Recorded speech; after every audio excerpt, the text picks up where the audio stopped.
दोस्तों एक बार फिर से हम आपके लिए DSSB form fill up 2026 apply online process की अपडेट लेके आ चुके हैं। किस तरह से आप DSSB न्यू वैकेंसी 2026 के लिए 1979 वैकेंसीज के लिए अपने फॉर्म अप्लाई कर सकते हो। स्टेप बाय स्टेप कंप्लीट जानकारी आपको इस वीडियो में दी जाएगी। लास्ट डेट ऑनलाइन आवेदन करने की 15 जुलाई 2026 है। ऑनलाइन आवेदन करते समय अगर आपके सामने कोई भी टेक्निकल प्रॉब्लम आ रही है तो उसका हल भी आपको इस वीडियो में मिल जाएगा। फॉर्म अप्लाई करते समय आपको कोई भी ऐसी गलती या फिर मिस्टेक नहीं करनी होगी जिसको करने से आपका एप्लीकेशन फॉर्म भी रिजेक्ट हो सकता है।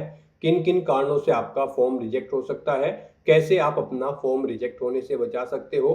फॉर्म अप्लाई करते समय आपको सभी महत्वपूर्ण बातों को ध्यान में रखना होगा, तभी आपका एप्लीकेशन फॉर्म सक्सेसफुली सबमिट हो पाएगा। आवेदन करते समय आप अपना रजिस्ट्रेशन किस प्रकार से करोगे, कैसे आपको अपनी personal detail, registration detail fill करनी होगी, क्वालिफिकेशन डिटेल या फिर अदर डिटेल आपको कैसे देनी होगी, डॉक्यूमेंट सिग्नेचर फोटोग्राफ कैसे और कितने केबी में आप अपलोड करोगे, फीस पेमेंट करते हुए रजिस्ट्रेशन से लेकर प्रिंट तक आपको कैसे अपना फॉर्म अप्लाई कर लेना होगा। पूरी जानकारी के लिए आपको ये वीडियो शुरू से लेके एंड तक बिना स्किप किए हुए देखनी होगी। इस वीडियो को पूरा देखने पर ही आपके सभी सवाल और डाउट क्लियर होंगे। तो चलिए दोस्तों, बिना कोई वक्त गंवाए शुरू करते हैं DSSB new vacancy form fill up की पूरी जानकारी। फॉर्म भरने से पहले आपको सबसे पहले हमारी वेबसाइट IND सरकारी नौकरी के इस पेज पर विजिट करना होगा, जिसका लिंक आपको नीचे description plus first comment box में मिल जाएगा। और हमारे इस पेज पर विजिट करके आप यहां से DSSB का फॉर्म अप्लाई कर सकते हो। Delhi subordinate service selection board की ओर से 3/2026 का एडवर्टाइजमेंट रिलीज कर दिया गया है। इसमें junior scientific assistant, JSC IT assistant, train graduate teacher, TGT, fitter, special educator, domestic science teacher, data entry operator और भी अन्य वेरियस पोस्ट निकली हुई है। 1979 वैकेंसीज है, जिसके लिए लास्ट डेट ऑनलाइन आवेदन करने की 15 जुलाई 2026 है। 12th degree, PG degree, diploma धारक अप्लाई कर सकते हैं। 18 से 27, 30, 32 वर्ष आयु सीमा है। Post wise qualification age limit आप नोटिस से चेकआउट कर सकते हो। UR OBC WS के लिए 100 रुपये फीस है। SC ST PH को फीस जमा नहीं करनी होगी। ऑनलाइन मोड से आप फीस पेमेंट करोगे। ऑनलाइन मोड से ही आप अप्लाई कर सकते हो। दिल्ली जॉब लोकेशन है, सभी राज्यों से आप फॉर्म फिल कर सकते हो। DSSB online.nic.in की ऑफिशियल वेबसाइट है, जिससे आप फॉर्म अप्लाई कर सकते हो। इंपोर्टेंट लिंक सेक्शन के अंतर्गत ऑफिशियल नोटिफिकेशन PDF लिंक पर क्लिक करके आप इसके PDF डाउनलोड कर सकते हो। इसमें आपको आवेदन करने की डेट यहाँ पर देखने को मिल जाएगी। Post wise, department wise, category wise vacancies की कंप्लीट जानकारी आपको यहाँ पर प्रोवाइड करा दी गई है। साथ ही साथ यहाँ पर आपको एलिजिबिलिटी की डिटेल जैसे कि qualification, age limit, fees payment की जानकारी, सैलरी डिटेल आपको यहाँ पर दे दी गई है। साथ ही साथ एग्जामिनेशन पैटर्न, सिलेबस आपको डिटेल में प्रोवाइड करा दिया गया है। फॉर्म अप्लाई करने के लिए भी सभी गाइडलाइंस आपको दे दी गई है, जैसे कि डॉक्यूमेंट सिग्नेचर, फोटो अपलोड करने के लिए गाइडलाइंस, अन्य गाइडलाइंस भी आपको यहाँ पर देखने को मिल जाएगी। तो फॉर्म अप्लाई करने से पहले आपके नोटिफिकेशन की PDF पूरा पढ़ना अनिवार्य है। इसको पूरा पढ़ने से ही आपके सभी सवाल और डाउट क्लियर होंगे। PDF रीड आउट करने के बाद में आपको अप्लाई ऑनलाइन के इस लिंक पर क्लिक करना होगा, तो आपके सामने ऑनलाइन आवेदन करने का ये ऑफिशियल पोर्टल ओपन हो जाएगा। गाइस, यहाँ पर अगर आपने पहले से रजिस्ट्रेशन कर रखा है तो आपको क्लिक टू साइन इन के स्टेप पर क्लिक करना है। उसके बाद आपके सामने कुछ इस तरह से इंटरफेस ओपन होगा। अब यहाँ पर आपको अपनी डेट ऑफ बर्थ एंटर करनी है, पहले डे, फिर मंथ और फिर ईयर। उसके बाद आपको अपनी 10वीं क्लास का रोल नंबर एंटर करना है। फिर आपने अपनी 10वीं क्लास कब पास आउट की है वो ईयर आपको सिलेक्ट कर लेना है। उसके बाद आपको अपना पासवर्ड एंटर करना है, ये कैप्चा कोड आपको यहाँ पर एंटर करना है और फिर साइन इन की स्टेप पर क्लिक करते हुए आपको साइन इन करके अपना फॉर्म अप्लाई कर लेना है। और अगर आप इस पोर्टल के थ्रू किसी भी भर्ती के लिए फर्स्ट टाइम अप्लाई करने जा रहे हो तो सबसे पहले यहाँ पर आपको अपना रजिस्ट्रेशन करना होगा। उसके लिए आपको क्लिक फॉर न्यू रजिस्ट्रेशन की टैब दी गई है, आप इस पर क्लिक करें। आपके सामने यहाँ पर रजिस्ट्रेशन का फॉर्म ओपन हो जाएगा। यहाँ पर आपको अपनी बेसिक इन्फॉर्मेशन प्रोवाइड करते हुए अपना रजिस्ट्रेशन करना है। सबसे पहले यहाँ पर आपको अपना नाम एंटर करना है, उसे री एंटर करके कंफर्म कर लेना है। अपनी डेट ऑफ बर्थ 10वीं क्लास की मार्कशीट के अकॉर्डिंग आपको यहाँ पर सिलेक्ट करनी है, उसे एक बार फिर से सेलेक्ट करके कंफर्म कर लेना है। 10वीं क्लास का रोल नंबर यहाँ पर आपको देना है, उसे भी एक बार फिर से एंटर करके री एंटर करके आपको कंफर्म कर लेना है। पासिंग ईयर सेलेक्ट करना है 10वीं क्लास का, ये भी आपको 2 बार सेलेक्ट करना होगा। उसके बाद आपको अपना जेंडर यहाँ पर सिलेक्ट करना है, जेंडर भी आपको 2 बार सिलेक्ट करना है। फिर आपको आपकी नेशनलिटी यहाँ पर सिलेक्ट करनी है, अपने फादर का नाम यहाँ पर आपको देना है, उसे भी आपको 2 बार एंटर करना होगा। फिर यहाँ पर आपको अपनी मदर का नाम भी 2 बार एंटर कर देना है। अगर आप मैरिड हो तो अपने हस्बैंड या फिर वाइफ का नाम यहाँ पर आप एंटर करें, 2 बार यहाँ पर आपको एंटर करना होगा। मोस्टली यहाँ पर आपको सभी चीज़ें 2 बार एंटर करनी है कंफर्मेशन के लिए। तो उसके बाद आपको फिर यहाँ पर अपना मोबाइल नंबर एंटर करना है, उसे एक बार फिर से एंटर करना है। ईमेल आईडी भी आपको यहाँ पर 2 बार एंटर करनी होगी। फिर यहाँ पर आपको गेट ओटीपी के ऑप्शन पर क्लिक करना है। उसके बाद आपके मोबाइल और मोबाइल नंबर पर ओटीपी आएंगे। वो ओटीपी आपको यहाँ पर एंटर करके अपना मोबाइल नंबर और ईमेल आईडी को आपको वेरीफाई कर लेना है। उसके बाद यहाँ पर आपसे पूछा गया है कि यहाँ पर क्या आप अपना आधार कार्ड देना चाहते हैं आईडी प्रूफ के तौर पर। अगर चाहते हैं तो यस करें और फिर आप अपना आधार नंबर एंटर करें, उसे एक बार फिर से एंटर करके कंफर्म कर लें। और अगर आपके पास आधार कार्ड नहीं है तो यहाँ पर आप नो ऑप्शन सेलेक्ट करेंगे। फिर यहाँ पर कोई अन्य आईडी आप सिलेक्ट करेंगे, driving licence, PAN card, passport या फिर वोटर आईडी। और उसके बाद यहाँ पर आपको अपने आईडी का नंबर देना है, उसे एक बार फिर से यहाँ पर आपको री एंटर करना है। उस पर जो नाम अंकित है वो यहाँ पर आपको मेंशन करना है, उसे एक बार फिर से यहाँ पर आपको एंटर करना है। और फिर यहाँ पर आपको अपना आईडी प्रूफ अपलोड करना होगा। उसके लिए आपको चूज फाइल बटन पर क्लिक करना है, फाइल को सिलेक्ट करना है और अपना आईडी प्रूफ यहाँ पर आपको अपलोड कर देना है। यहाँ पर आपका आईडी प्रूफ जो होगा वो 15 KB से 60 KB के बीच में होना चाहिए। और उनकी हाइट यहाँ पर अगर आप पैन कार्ड या फिर ड्राइविंग लाइसेंस अपलोड करते हैं तो 300x200 पिक्सल विड्थ और हाइट होनी चाहिए। वोटर आईडी कार्ड के लिए 200x300 विड्थ हाइट होनी चाहिए। और पासपोर्ट के लिए 450x300 विड्थ हाइट यहाँ पर आपकी होनी चाहिए। जेपीईजी या फिर जेपीजी फॉर्मेट में आपका ये डॉक्यूमेंट होना चाहिए। उसके बाद यहाँ पर आपको अपना पासवर्ड क्रिएट करना है। पासवर्ड यहाँ पर गाइड आपका 0 से 9 कैरेक्टर के बीच में होना चाहिए और ये अल्फा न्यूमेरिक फॉर्मेट में होना चाहिए। मीन्स आपके पासवर्ड में कम से कम एक अपर केस कैरेक्टर, एक लोअर केस कैरेक्टर, एक इंटीजर नंबर और एक स्पेशल कैरेक्टर जैसे कि @ या फिर डॉलर होना चाहिए। वही पासवर्ड आपको दोबारा से यहाँ पर री एंटर करके उसे कंफर्म कर लेना है। पेज को नीचे स्क्रॉल डाउन करना है, अंडरटेकिंग के इस ऑप्शन में चेकबॉक्स को ओके करना है। फिर यहाँ पर आपको प्रीव्यू के ऑप्शन पर क्लिक करके अपने रजिस्ट्रेशन की जो डिटेल आपने प्रोवाइड कराई है उसका प्रीव्यू चेकआउट कर लेना है। उसके बाद आपको इस चेकबॉक्स को ओके करना है और फिर गाइड आपको यहाँ पर सबमिट के इस ऑप्शन पर क्लिक कर देना है। नेक्स्ट आपके सामने कुछ इस तरह से इंटरफेस होगा। यहाँ पर आपको एक रजिस्ट्रेशन नंबर प्रोवाइड कर दिया गया है।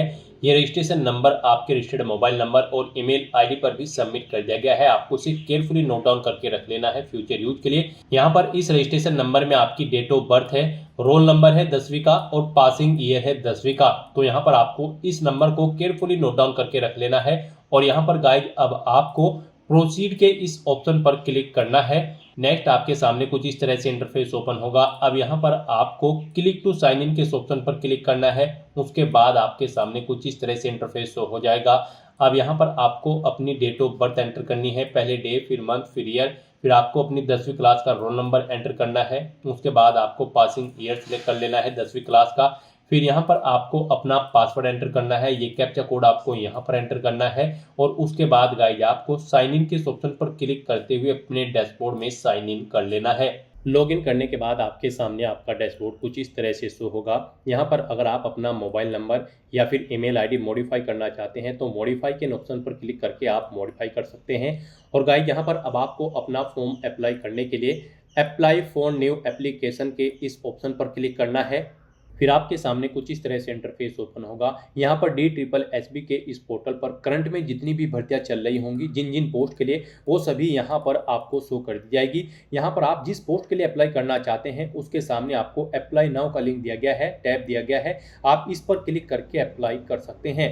तो यहाँ पर आप अपनी एजुकेशनल क्वालिफिकेशन के अकॉर्डिंग आप जिस पोस्ट के लिए एलिजिबिलिटी क्राइटेरिया फुलफिल करते हो उसके सामने आप अप्लाई नाउ के ऑप्शन पर क्लिक करते हुए यहाँ पर अपना फॉर्म अप्लाई करेंगे।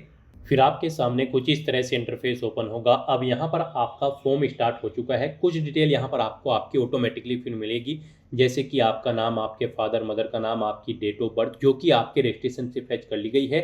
अब आपको इस पेज को नीचे स्क्रॉल करते हुए यहाँ पर अपना प्रेजेंट एड्रेस एंटर करना है पिन कोड के साथ। फिर आपको अपना परमानेंट एड्रेस एंटर करना है पिन कोड के साथ। और अगर आपका परमानेंट एड्रेस आपके इस प्रेजेंट एड्रेस के अकॉर्डिंग सेम है तो आप इस चेकबॉक्स को ओके कर देंगे। ऑटोमेटिकली आपका परमानेंट एड्रेस आपके प्रेजेंट एड्रेस के अकॉर्डिंग यहाँ पर फिल हो जाएगा।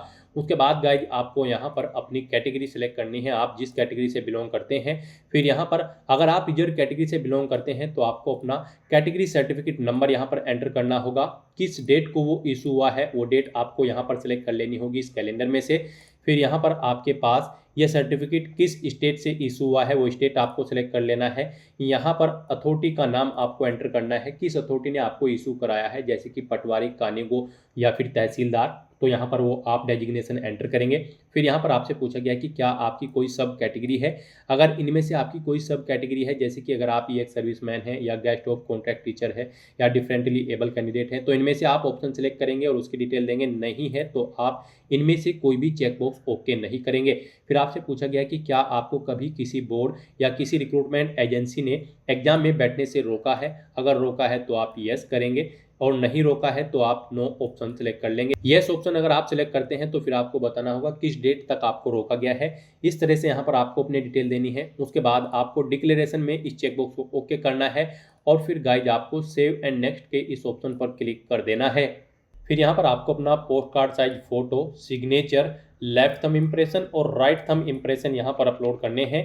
गाइज जिनके लिए आपको गाइडलाइन दी गई है, यहाँ पर आपका जो पोस्ट कार्ड साइज फोटो होगा इसकी डायमेंशन 5.7 इंचेस होनी चाहिए, हाइट और विड्थ। यहाँ पर पिक्सल में अगर बात करें तो इसकी विड्थ 480 पिक्सल और हाइट 672 पिक्सल होनी चाहिए। जेपीजी या फिर जेपीजी फॉर्मेट में आपकी ये फाइल होनी चाहिए। 300 केबी से कम इसका साइज होना चाहिए। तो अपना post card size photo upload करने के लिए आपको यहाँ पर चूज फाइल के ऑप्शन पर क्लिक करना है, फाइल को सेलेक्ट कर लेना है और उसके बाद आपको अपलोड के इस ऑप्शन पर क्लिक करते हुए अपना पोस्ट कार्ड साइज फोटो यहाँ पर अपलोड कर देना है। उसके बाद यहाँ पर आपको अपने सिग्नेचर अपलोड करने हैं। इनके लिए भी आपको गाइडलाइन दी गई है। आपके सिग्नेचर की विड्थ 140 पिक्सल, हाइट 110 पिक्सल और फॉर्मेट जेपीजी होना चाहिए फाइल का और साइज इसका 40 केबी से कम होना चाहिए। और फिर यहाँ पर आपको अपने थंब इम्प्रेशन अपलोड करने हैं। इनके लिए भी आपको गाइडलाइन दी गई है। इनके लिए आपकी विड्थ 110 पिक्सल, हाइट 140 पिक्सल रखी गई है। जेपीजी फॉर्मेट में आपके थंब इम्प्रेशन होने चाहिए। 40 केबी से कम इनका साइज यहाँ पर होना चाहिए।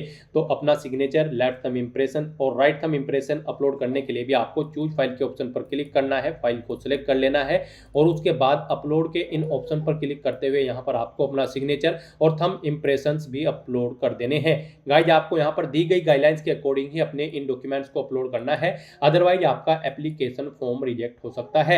यहाँ पर अगर आपके डॉक्यूमेंट जो आपके पास है उनका साइज कम या ज्यादा है तो आप MS पेंट का यूज करते हुए यहाँ पर दी गई गाइडलाइन के अकॉर्डिंग उनका साइज सेट करके उन्हें यहाँ पर अपलोड कर सकते हैं। या फिर आप गूगल पर जाएं, इमेज रिसाइजर टाइप करें, मल्टीपल ऑनलाइन वेबसाइट ओपन होगी, उनमें से किसी भी वेबसाइट को आप ओपन कर ले और वहां पर जिस फाइल को आप दी गई गाइडलाइंस के अकॉर्डिंग सेट करना चाहते हैं उसे अपलोड करें और दी गई गाइडलाइंस के अकॉर्डिंग उसका साइज सेट करके वहां से डाउनलोड करके उस फाइल को यहाँ पर फिर अपलोड कर दे। इस तरह से यहाँ पर 1 बाय 1 करके अपने डॉक्यूमेंट्स को अपलोड करने के बाद फिर आपको यहाँ पर नेक्स्ट के इस ऑप्शन पर क्लिक करना है। नेक्स्ट यहाँ पर आपको अपनी एजुकेशनल क्वालिफिकेशन की डिटेल प्रोवाइड करनी है। गाइड पीछे आपने जो भी पोस्ट सेलेक्ट की होगी, यानी कि जिस पोस्ट के लिए आप अप्लाई कर रहे हैं उसके अकॉर्डिंग यहाँ पर आपको आपकी क्वालिफिकेशन की डिटेल शो कर दी जाएगी। इनमें से आपके पास जो भी क्वालिफिकेशन है यहाँ पर आप उस चेकबॉक्स को ओके करेंगे और फिर अपनी क्वालिफिकेशन की डिटेल यहाँ पर प्रोवाइड कराएंगे। गाइड हम यहाँ पर आपको train graduate teacher computer science की पोस्ट के लिए अप्लाई करके दिखा रहे हैं। इस पोस्ट पर अप्लाई करने के लिए आपके पास बैचलर डिग्री होनी चाहिए कंप्यूटर एप्लीकेशन में, यानी कि BCA आपने कर रखी हो, या फिर आपके पास ग्रेजुएट डिग्री होनी चाहिए कंप्यूटर साइंस में किसी वेल रिकॉग्नाइज्ड यूनिवर्सिटी से और उनमें आपका सभी ईयर्स में कंप्यूटर साइंस आपके पास एक मेन सब्जेक्ट के तौर पर होना चाहिए, या फिर आपके पास BTech की डिग्री होनी चाहिए कंप्यूटर साइंस या फिर इंफॉर्मेशन टेक्नोलॉजी में किसी वेल रिकॉग्नाइज्ड यूनिवर्सिटी से, या फिर आपने यहाँ पर ग्रेजुएशन कर रखी हो किसी भी सब्जेक्ट में और आपके पास A लेवल कोर्स का डिप्लोमा होना चाहिए DOEACCC का। यहाँ पर इनमें से आपके पास कोई एक क्वालिफिकेशन होनी रिक्वायर्ड है इस पोस्ट पर अप्लाई करने के लिए। तो गाइस यहाँ पर आप जिस भी पोस्ट के लिए अप्लाई कर रहे होंगे उसके अकॉर्डिंग आपको क्वालिफिकेशन शो कर दी जाएगी। आपके पास इनमें से जो भी क्वालिफिकेशन है उस चेकबॉक्स को आप ओके करें और फिर यहाँ पर आपने जो भी क्वालिफिकेशन सेलेक्ट की है उसकी डिटेल यहाँ पर आपको देनी है। यहाँ पर आपको क्वालिफिकेशन में ऑप्शन सेलेक्ट करना है ग्रेजुएशन, उसके बाद आपको डिसिप्लिन बतानी है किस में आपने अपनी ग्रेजुएशन पास आउट की है, फिर यहाँ पर आपको अपनी परसेंटेज एंटर करनी है, कितने % मार्क्स आपने इसमें ऑब्टेन किए हैं, किस स्टेट से आपने अपनी क्वालिफिकेशन पास आउट की है, किस यूनिवर्सिटी या बोर्ड से पास आउट की है वो आपको सेलेक्ट कर लेना है, किस मंथ और ईयर में आपने इसे पास आउट किया है वो यहाँ पर आपको सिलेक्ट कर लेना है। और उसके बाद गाइज फिर आपको यहाँ पर इंसर्ट के इस ऑप्शन पर क्लिक करते हुए अपनी एक क्वालिफिकेशन यहाँ पर इंसर्ट यानी कि ऐड कर देनी है। इंसर्ट के ऑप्शन पर क्लिक करने के बाद आपकी क्वालिफिकेशन यहाँ पर ऐड हो जाएगी। यहाँ पर अगर आपने इसके अलावा भी कोई और क्वालिफिकेशन कर रखी है यानी कि आपके पास कोई और डिग्री या फिर डिप्लोमा है तो आप यहाँ पर ऐड के इस ऑप्शन पर क्लिक करके अपनी क्वालिफिकेशन की डिटेल प्रोवाइड कर सकते हैं। और यहाँ पर अपनी क्वालिफिकेशन की डिटेल प्रोवाइड करने के बाद गाइज फिर आपको do you want to finally save के स्टेप पर क्लिक करके अपनी क्वालिफिकेशन की डिटेल सेव कर देनी है। और उसके बाद फिर आपको नेक्स्ट के इस ऑप्शन पर क्लिक करना है। नेक्स्ट यहाँ पर आपने पीछे अब तक जो डिटेल प्रोवाइड कराई है आपके एप्लीकेशन फॉर्म की, उसका पूरा प्रीव्यू आपको शो कर दिया गया है। आपको सभी डिटेल्स केयरफुली चेकआउट करनी है। इस पेज को नीचे स्क्रॉल करना है। यहाँ पर अगर कोई मिस्टेक है तो आप edit personal detail, edit photo signature, LTI and RTI, edit qualification and experience के ऑप्शन पर क्लिक करके इन सेक्शंस में एडिट करके अपनी डिटेल ओके कर सकते हो। और अगर ऑलरेडी सभी चीज़ें ओके हैं तो बस गाइज आपको यहाँ पर डिक्लेरेशन में इस चेकबॉक्स को ओके करना है, इस सेकंड चेकबॉक्स को भी आपको ओके करना है। और उसके बाद फिर आपको सबमिट फाइनल एप्लीकेशन के इस ऑप्शन पर क्लिक कर देना है। इस तरह से यहाँ पर आपका एप्लीकेशन फॉर्म सक्सेसफुली सबमिट हो जाएगा अगर आप रिजर्व कैटेगरी से बिलोंग करते हैं। और अगर आप अनरिजर्व कैटेगरी से बिलोंग करते हैं तो पहले आपको 100 रुपये एप्लीकेशन फीस के रूप में जमा कराने होंगे। उसके बाद आपका फॉर्म सबमिट होगा। फीस पेमेंट आप debit card, credit card, net banking या फिर UPI के माध्यम से कर सकते हो। और यहाँ पर फॉर्म सबमिट होने के बाद आपको एक एप्लीकेशन नंबर प्रोवाइड कर दिया गया है। आपको इसे केयरफुली नोट डाउन करके रख लेना है फ्यूचर यूज के लिए। और गाइज यहाँ पर अब आपको ओके के इस ऑप्शन पर क्लिक करना है।